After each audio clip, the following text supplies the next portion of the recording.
Not if I say behind the mountain of Kaf, not if I say it in the land of the fairy sultan, there used to be a bunny where you live now. This bunny couldn't dream, it couldn't go out, and couldn't play with its friends. It couldn't do what he was told. It couldn't run or climb trees like his friends, because Pofuduk Rabbit thought that other animals would hurt it and they wouldn't understand it. Having finished all its work, Pofuduk fell asleep in the forest. After a while, it awoke to the sound of a bird. The bird had such a beautiful voice that it fascinated it. It wanted to be friend with it to play games. The rabbit Pofuduk asked the bird its name. Bird said that the name of it was Mavish. Hello Mavish, your voice is so beautiful. Can we sing together? Said. The bluebird landed next to the rabbit Pofuduk and they began to sing together. The birds of this forest, their curly hair, every eyes being before bed, wears pyjamas, they take hands the books. Mavish, a chirping bird that doesn't sit still, wondered why she hadn't seen Pofuduk before. I have never seen you in this forest before. I didn't know there were people in the woods with such beautiful voices, said. I was very surprised myself too, said Pofuduk. I don't go out much, nor did I know I could sing, it added, stammering with excitement. Pofuduk was excited, thinking it will be the first time to make friends with others.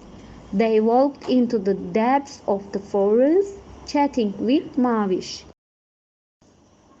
It forgot all its fears. So that's what friendship is like. You are my first friend in this forest, said Pofuduk. You are teeny, but you are so fearless. How do you achieve this? Mavish started a song in response to it. Listen to me now, my friend Rabbit. You learn the truth if you read the story, the novel. Your fears fly away. Don't fill your life with lies. While the two friends were walking on the path in the forest, other animals were following them. There was even a baby bear among them. Animals were walking and talking at the same time. Just then Pofuduk's foot tripped on a stone and fell to the ground. And what did it see? It wasn't a stone that tripped on its feet. It was a tiny turtle. Tiny Turtle and Pofuduk met eyes. It noticed that the Pofuduk baby turtle was looking at it with timid eyes. It was obvious that it was afraid. Pofuduk trying to look strong to this tiny turtle, who looks timid like itself. Tell me, what scares you so much? Said. I came out of my nest to get some air, but I lost my way. I don't know where to go, it said. Together they began to search for the tiny turtle's home. When they were one, they became two. When they were two, they became three. They chatted together and continued walking to find the turtle's nest. Turtle loved Pofuduk very much. Of course, Pofuduk loved the tiny turtle too. In the evening, they hadn't found the turtle's house yet. Before they went to sleep, Mavish had read a book to them, singing. The tiny turtle and Pofuduk fell asleep calmly. They got up early in the morning and continued to search for the turtle's house, and eventually they found it. When the mother turtle asked its baby how it spends the night alone, whether it is afraid or not, Mavish said that it reads to them before going to bed, that reading a book facilitates the transition to sleep and prevents the tiredness and stress of the day from being reflected in sleep. They said goodbye to the mother and tiny turtle and continued walking in the forest. Mavish and Pofuduk were sitting in a green field to have breakfast in the forest. Just as they were about to put the first bite into their mouths, they were startled by a sound. Someone was crying. Our heroes, who were round towards the direction where the crying sound came from, they saw crying a mother bear. Pofuduk asked it what happened. Mother Bear, I lost my baby, said. While walking with Pofuduk and Mavish, it remembered that the baby bear had followed them. I saw your baby, said. It was following us as we wandered through the red forest. They immediately ran together in the direction they saw it. They arrived in the red forest, found the baby bear, and brought it home. When they found it, the baby bear was crying in a very scared way because it was lost. On the way, Pofuduk read a book to the baby bear. The baby fell asleep calmly. Its mother also decided to read her every night before going to bed. Pofuduk liked its friendship with Mavish very much. It couldn't understand the fear it had been experiencing all this time. How beautiful was the forest. The fact that Mavish helped animals by reading books during difficult times had caught Pofuduk's attention. As it spent time with Mavish, it realized that it read a book every night before going to bed. Like its friend, Pofuduk put on its pajamas every night and started reading a book.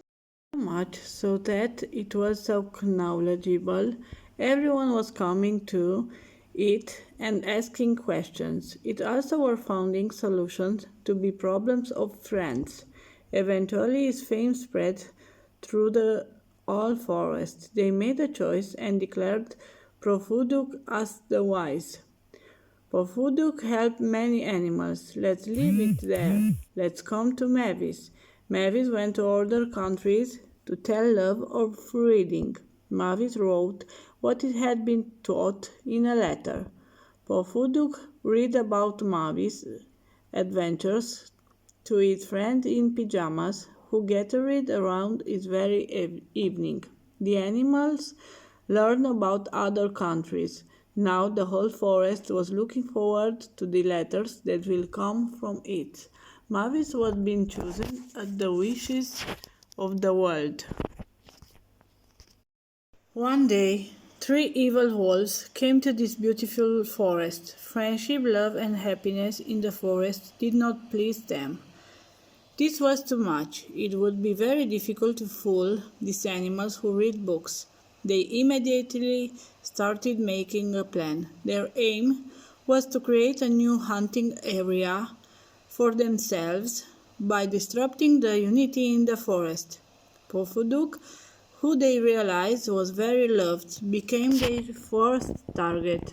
One of these wolves was very cunning. Its name was Zorba.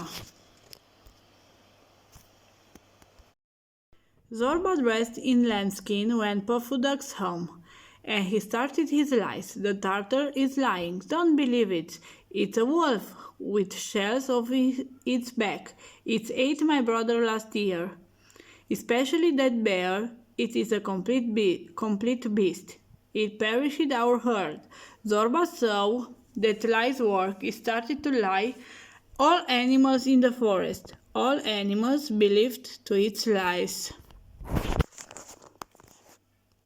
However, Pofuduk, who read a lot of books, was not convinced.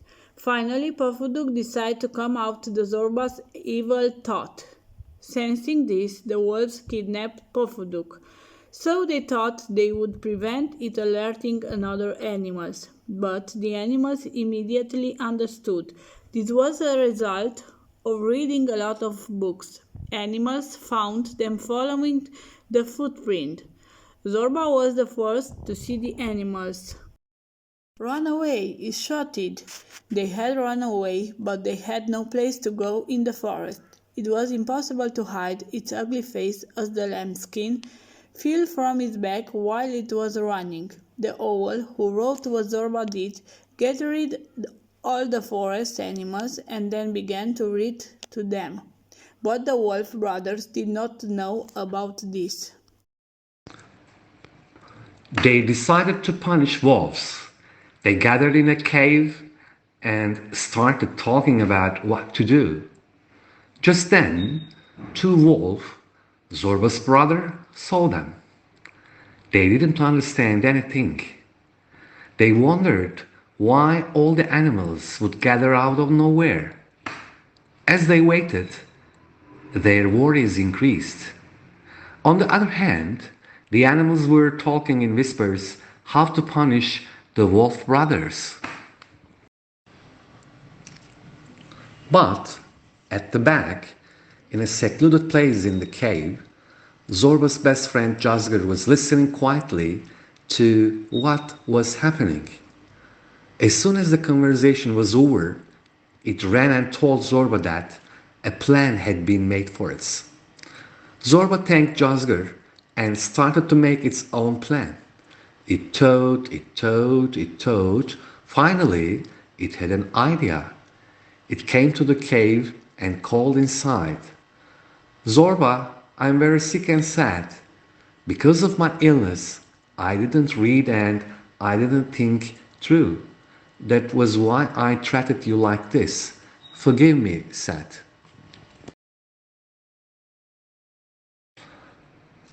But half of the animals in the forest believed in Zorba, while the other half did not. They decided to give him a security test. The animals of the forest to Zorba. The gazelle's baby was lost in the forest and has a crippled leg. It can be attacked and its life is in danger. Can you help us, Sad? As soon as animals said that, Zorba's eyes sparkled. Of course I'll help you, said. When Zorba saw the gazelle's baby, it was licking one's lips. Animals, why are you licking lips? They asked. I'm sick, guys. Whatever happens, we were friends, of course, and I will help you even if I'm sick. Zorba tried to deceive them again.